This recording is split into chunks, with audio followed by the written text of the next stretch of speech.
Hello everyone, কেমন আছো সবাই? সকালবেলা মেয়েদের তাড়াহুড়ো করে স্কুলে রেডি করে দিলাম, ওরা স্কুল চলে গেল।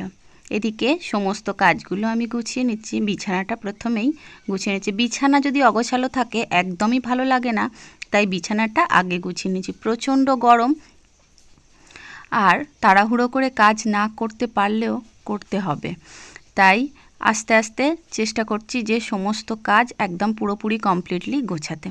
তো এদিকে এই যে ছোট্ট বাস্কেটটা কি কিউট না, এটা আমি কিনেছি পাড়ায়, ফেরিওয়ালা এসেছিল সেই ফেরিওয়ালার থেকে। তো এটাতে ওই ছোটোখাটো টুকটাক যে জিনিসগুলো সেগুলো রাখি। আর এদিকে খেলনাগুলোও গুছিয়ে নিলাম। মেয়েরা রাতে শোয়ার আগে ঠিক খেলনাগুলো নিয়ে শোবে, সেই জন্য খেলনাগুলোও গুছিয়ে নিলাম। আর কেন জানি না যতই মুছি চারিদিকটা, দেখি ধুলো কোথা থেকে আসে কি জানি। একটু ঝড় হলেই যে ঘরের জানালাগুলো একটু খুলে দেবো, অমনি দেখবো যে ধুলো। তো এদিকে ঘরটাও মোটামুটি পরিষ্কার হয়ে গিয়েছে, আর কিছু বাসনও ছিল সেগুলোও সুন্দর করে মেজে নিলাম।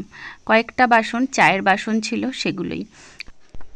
ভিডিওটি এই পর্যন্ত। ভিডিওটি ভালো লাগলে চ্যানেলটিকে সাবস্ক্রাইব করে পাশে থেকো। সবাই সুস্থ থেকো, ভালো থেকো, সকলকে ভালো রেখো। দেখা হবে পরের একটি ভিডিওতে।